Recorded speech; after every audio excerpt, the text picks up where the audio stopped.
Hey folks, Phillip Davis, Ancestry Lands, AncestryLands.com. Boy, I love these videos, man. These camera angles are great. I always do my research and make sure that one thing I can say about my videos is that I'm always going to offer something new, something substantive, and I try to always improve the experience of my viewers. I want you all not only to get information, but I want you to have stuff that you take away, that you learn from me, things that you glean from the experience of watching these videos, and I hope to continuously bring that to you each and every day. I'm going to talk to you about a situation that I actually am experiencing now that I look at that is pretty much lost opportunity. And that's going to be the theme of this video, is how we waste and we lose opportunities that are offered to us.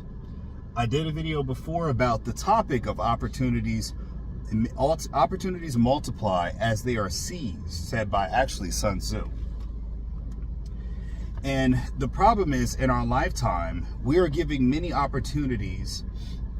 We're giving opportunities like me. I give people opportunities to be in the interview, be on the platform, even to work with me.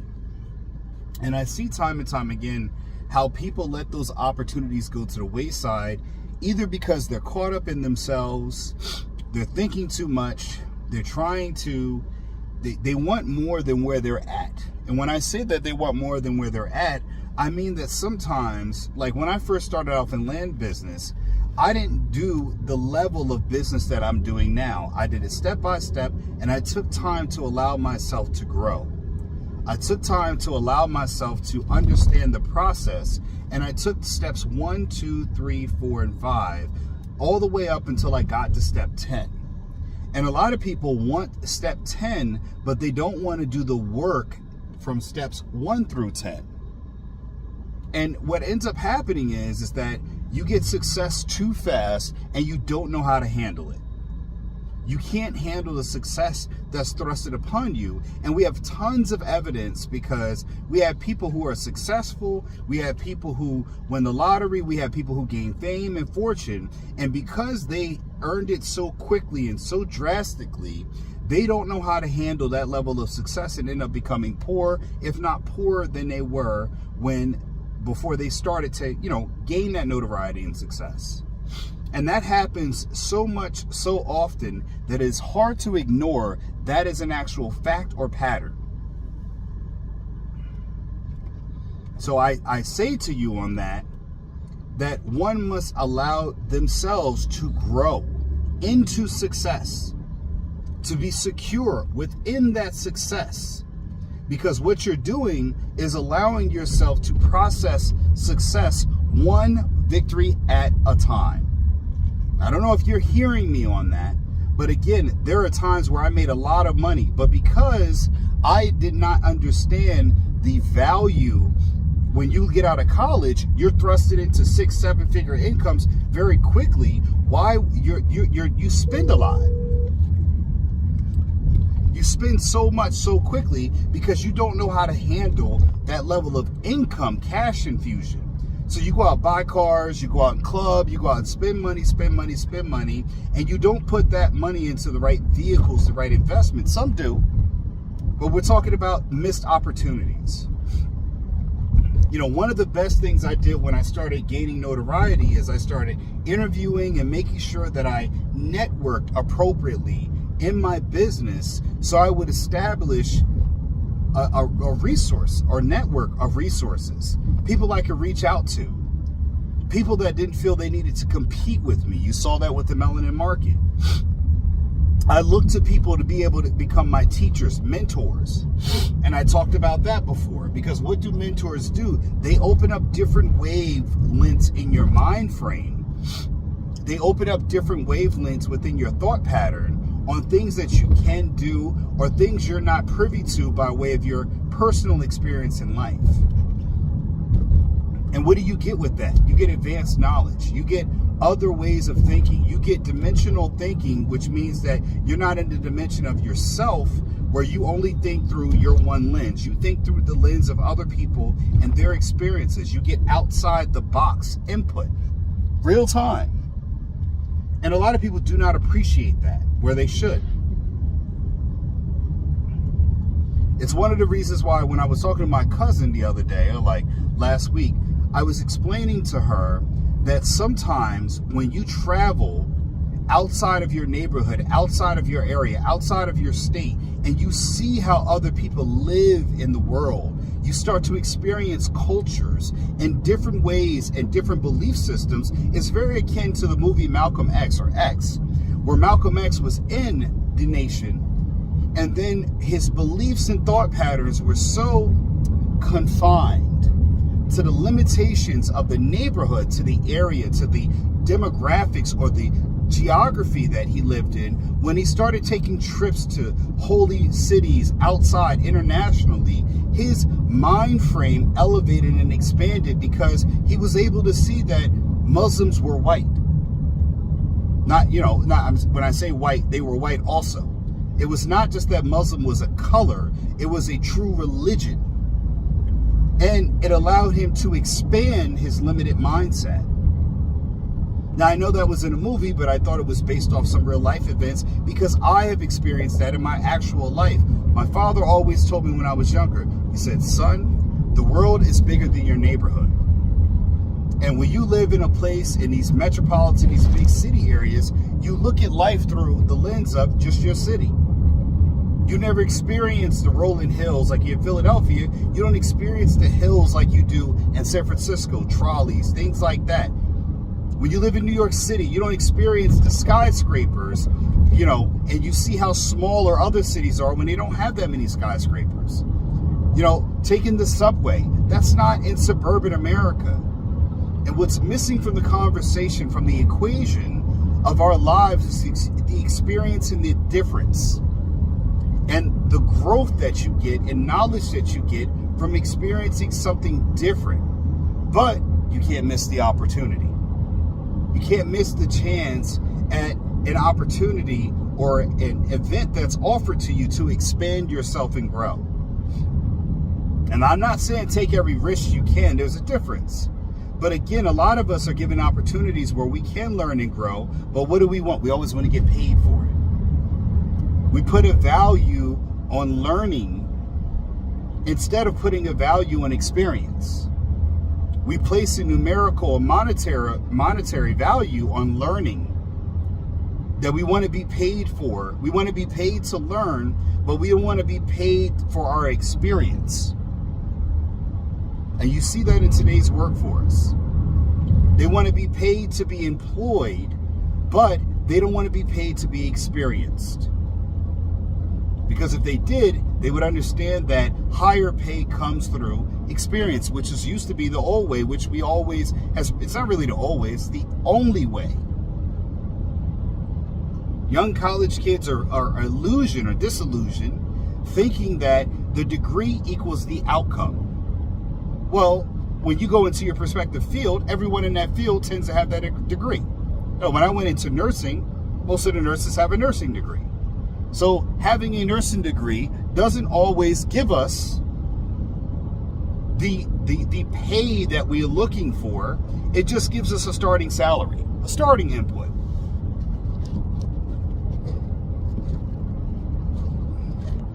It is not a qualified outcome.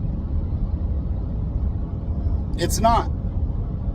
All it is a starting point to say you've achieved a level of proficiency that allows us to say that we can pay you this wage here. That's all it does. It doesn't give you the experience to say, I offer value. I have a unique set of skills that separate me from the other people who are professionals in this field too as well. It's the reason why you have superstars and you call people the GOAT. So the question is, how do you gain that? And you gain that by taking opportunities. You saw Michael Jordan, right? Basketball player. I swear Michael Jordan did some coaching. But after that, even though that failed or that wasn't as successful, he went into being an owner. He went into doing sneakers, into business. And what did he end up doing? He ended up running basketball camps, right? Branding and licensing other products, where We know Jordan as a basketball player, but Jordan made his, what are now billions, not from basketball, but from utilizing everything else that had to do around basketball. Because he took opportunities to invest in himself, to build brands, to build another brand, and to offer different modalities of Jordan that extended beyond his basketball prowess. You see what I'm saying?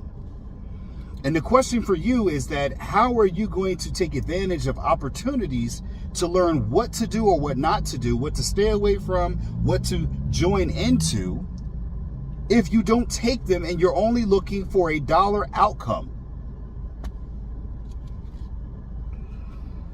I've got a person that works for me right now that has missed every marker of an opportunity to justify their value, but still wants a monetary outcome that shows that they should not be paid at the level to which they say their worth is valued at. And even though I keep showing analytics, numbers, statistics, they still demand the pay with the promise that they're going to meet a quota, and they have not met the quota but once out of 10 to 11 months. Because again, numbers do not lie. If I dutifully pay you and you do not hit your mark and you are on a salary, well, I don't feel that you should be salaried anymore because you now or should be paid at a wage point or fired completely. But if you resist, and you haven't shown me results, well, I don't care about your resistance. You're fired. You're out of here. And my kids are seeing me do that because they are watching what I do less than they're watching what I say. When they get older and they have a family and they start their own lives and they look for knowledge and wisdom to lead them forward because they want to impart knowledge and wisdom, these videos serve as a testament to the things of what I say matching to the things that they watch me do. Now, it's been 12 minutes in here, and I want everybody to take a moment to like, share, and subscribe to this channel. And make sure that you go in the description section below. There's a link to my book, Getting Dollars from Dirt, A Beginner's Guide to Vacant Land Investing, that opens the mindset to understand how I got here. $20 is what all you've got to spend to take an opportunity to open yourself up to a gateway, a door, to increase your knowledge. Because I could sit up all day and be in a room with 5 of my clients and talk about land and have a great time. They can get more information from me because we're talking about land and exchanging ideas. They can get advice on strategies, advanced tips, other things to consider that they don't consider because they're not in land heavily like I am. So being next to a land guy offers them opportunities to think like a land owner. But they never would have gotten that had they not taken the opportunity to buy and own land. When they bought land from me, I was not an author. But now that I am one, they come and ask questions. So what do they get? They get answers. So again, you're wasting opportunities. Now again, I could have been like everyone else and not written a book. I could have been like everyone else and used my kids, my marriage, every little bit of an opportunity to say why I can't do something, but I took it off the opportunity to at least fail at my attempt to become an author, not fail to even try to write a book. And what did I do? I ended up succeeding.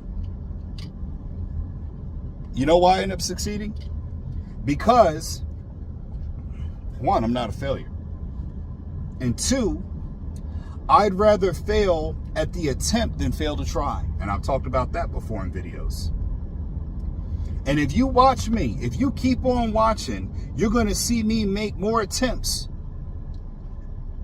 at trying and failing than I fail to even try. Because I'm dedicated a long time ago in my life to not leaving anything behind, to not leaving anything undone. I even tell my kids, why would you put off something tomorrow you can get done today? Business first, play second. That's another one. Because if my kids see me working and working and working, when I take a break, it's because I'm done doing business for now or the day or the moment to spend time to play. I don't play, then stop to start doing business. I do it the other way around. And again, I do it that way so my kids understand that the time I take to be with them is time they need to value and appreciate. They don't demand my time, they're given my time. They're giving the privilege of me spending time with them so they value and understand it. But again, you got to get your soft, jelly minds off and understand that you need to value your time, and you need to make sure they value your time, because if they don't value your time, they won't value their own time. They need to make it sure that when they interact with the world, that people understand that their time is a privilege to those who receive their time. That they should not waste the opportunity when given to them and being in the presence of them. When someone is interacting with them, they should understand that what they're being given is a gift, not a privilege. They should value it as such. They should treat it as such. And when they're doing that, they should maximize that opportunity to make something happen.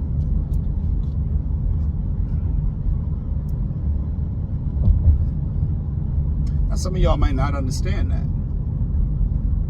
But it takes a person who is dead set on being a leader. Because again, with your children, you will never see the outcome right away. It will always manifest itself later on in life. Much later in time, beyond the times where you're planting a seed. And the only time you'll know if it's good is when that seed grows into a tree and that tree bears fruit. Some trees take decades to bear their fruit. And with the child, it's just like that. It could take you 5, 6, 7 years to see whether that one seed that you planted would bear fruit. But you have to be determined and resolute and understand that what you're planting, how you water, how you fertilize, the nutrients that you feed your children, the knowledge that you impart to them, that knowledge that you impart to them is worth it. It's going to yield good fruit. And when it does yield good fruit, you're going to be the one to say that they have to have the same mindset that you've been popping into their heads this whole time. They have to have that same mindset to understand and believe in themselves. And then you let them free out into the world to cause havoc, chaos, to plant their seed and take hold of their own domain. To become something in the world successful, and to most of all believe in themselves when others don't. Even when you don't believe in them, they need to have the same resolution, the same belief in themselves, the same undeniability that even they can conquer themselves when they doubt themselves. That belief in them kicks in even when they may have doubts, because I've had doubts. But what I had more than my doubts was the belief that I was heading in the right direction. And yeah, some of the people that used to believe in me don't believe in me now. But that does not stop my train from going. It only means that later on, I'm going to be able to prove them wrong. But I'm only going to be able to do that if I keep on heading down. If I turn back, everybody was right. Everyone was right. And the only way you're going to prove them wrong is to get to that road and show them you were right all along. You can't do that if you're worried about everyone else being right, but you got every inkling to know that you're working towards getting to the right point. They've just got the right idea, the right train of thought, the right feeling, believing that they're right, but you are seeing the traffic move forward and saying, I'm going to get to those trees and mountains. Everybody can tell you which way to go, but you are the one walking on this journey, which means you got to take the detours when you see it's right. If you keep letting somebody tell you to make a right turn, make a right turn, make a right turn here, you're going to be driving in circles after a while. You won't be getting anywhere. If you keep letting every idea get shut down because someone else didn't believe in your idea, guess what you will have? Nothing. At some point, you are going to have to take advantage of you got to hold your doubt in your hand, and you got to hold it here, and you can't let it move you. You got to take your belief in your left hand, and you got to let that be the light to lead you forward. Now, if you can't do that, then you might as well listen to everybody else who ain't done nothing in their life, who never will surpass you in what you're doing, or they're going to be nothing themselves, and they're looking to get you out of the way so they can get ahead of you. Keep listening to them and see where it leads you. You'll be sitting on the sideline with all the other has-beens, have-nots, and other people who never got it done. You got a choice to make. You got to stop worrying about other people who are not moving in that direction, and you got to start looking forward. You can't see where you're going if you keep on looking behind in your rearview mirror at somebody you left 5 exits ago. You don't got time to worry about who's in your life now. You take a head count. Whoever's here is moving forward. That's it. Whoever's in this car now, driving with me, is headed where I'm headed. That's it. We're not worried about who didn't make it, who didn't get on. Hey, you know what I'm going to tell you? Get on an airplane and do that. What does the captain do? Gates close 15 minutes before it's time to board. Let you be late and see if them gates don't close. Hell, if the plane is already separated from the tarmac, that's it. You done. Whatever that walkway, that hallway, I believe it's a tarmac, but whatever that connecting piece there, that corridor, once you're not on that and the plane doors have shut, very rarely will they ever open that door again for a regular person. Because the captain says whoever is here is who's going. Everyone else is getting left behind. And you got to have that same attitude in life. So what do? I don't worry about it. And you know what that does? It does something. It does something to the people around you. It means that whoever is with you is with you. Now, they don't have to like you. That is not required. People think that often. The people who believe in you, the people who decide that they want to go along the journey, they are not required to like you. They're not even required to say they're going to be comfortable. They may complain or whatever else. But if they are on the ship, they are on the ship. They are with you.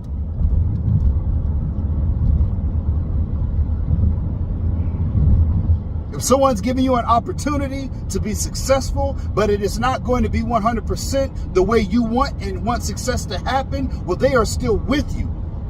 They are still giving you the opportunity. You're looking for 100%, and this person's giving you 85%. You won't learn all the 85% and then go back to life or go out into the world and say, I only need 15% to be 100%. You're looking for it all to be 100%. I'd rather take 10% from 10 different people to make me 100 instead of walking around shucking and jiving and saying, I don't want everybody that can give me 10%. I'll take 10 of them. I'll take what is that? I'll take 100 pennies times a million to get, what is that? $100 million to get $1 million. If you told me you'll give me 100 million pennies, I'll take them, and I'll be a millionaire with 100 million pennies. I ain't worried about what you're saying. Don't quote me on the math on that one, all right? I ain't got a calculator. I'm driving, all right? Got time? You know what I mean. I need $1 million worth of pennies, and I'll take them. You'll have people say, I don't want all of that change. I ain't trying to do all of that work. I want them. I need them. If I'm gonna be a millionaire because I got enough pennies to make me a millionaire, I'm gonna do it. I'm not worried about, I got to carry where I'm going to store it at, whatever. I'll figure that all out later. But you got people that'll say no to that because it ain't dollar bills. You got people that say no to dollar bills because it ain't 10s and 20s. You got people that say no to 10s and 20s because it ain't 50s and 100s. How ludicrous is that?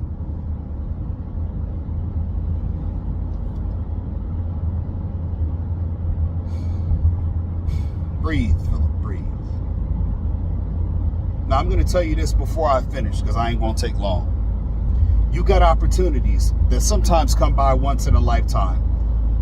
You have opportunities that sometimes come by only once that day. And you got opportunities that sometimes will never, ever be offered to you again. The one thing I could say is make sure you don't waste time. You pass by too many opportunities, you're going to see your life pass you by.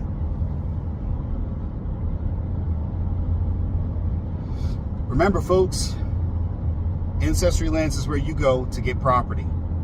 Ancestry Lands is where you go to start your journey to be something different. You have an opportunity at this video, if you watch long enough, to take advantage of real estate ownership at the ground level and build something for yourself, to leverage, to not waste time. I'm giving you an opportunity before that window closes where many people less will charge you interest afterwards. You got an opportunity to do something different. So stop wasting time. AncestryLands.com, folks. Get yourself a property. Link in description to my book, Getting Dollars from Dirty, Beginner's Guide to Vacant Land Investing. Hell, if you ain't bought it, I'm going to ask you this. If you spend $20 a month, spend $20 on getting that book. You should be getting every month to give it out to somebody else. Hand it to a bum on the street. Hand it to someone who's walking anywhere. Give it as a wedding day gift. There are many opportunities to give something of value, and sometimes, somewhere in their timeline, people might appreciate it. I am your host, Phillip Davis. I hope you've been enlightened, educated, and the least of all, entertained. Remember, own property, lest ye be owned as property. Ancestry Lands is where you go to. AncestryLands.com is where you go to get your property so you don't get owned as property, folks. Take care, and I'm out. Peace. Are you confused with today's real estate market? With high interest rates and overpriced housing, it can be hard to find something to own at the right price. Available on Amazon, Getting Dollars from Dirt by author Phillip Davis is a game-changing book that invites you to embark on a thrilling exploration of this often overlooked asset class. This book is your roadmap to unlocking the secrets of vacant land investment. Inside these pages, you will uncover the transformative power of vacant land as a wealth-building tool. Discover how to spot promising properties, assess their true value, and capitalize on market trends. From understanding zoning and permits to leveraging financing strategies, you'll gain the knowledge and confidence to make savvy investment decisions. With each page you turn, you'll gain a deeper understanding of the profound impact your investments can have on the world around you. Getting Dollars from Dirt is not just a guidebook, it's a call to action. Whether you're a seasoned investor or a curious novice, this book will empower you to tap into the immense potential of vacant land and embark on a journey toward financial freedom and a brighter future.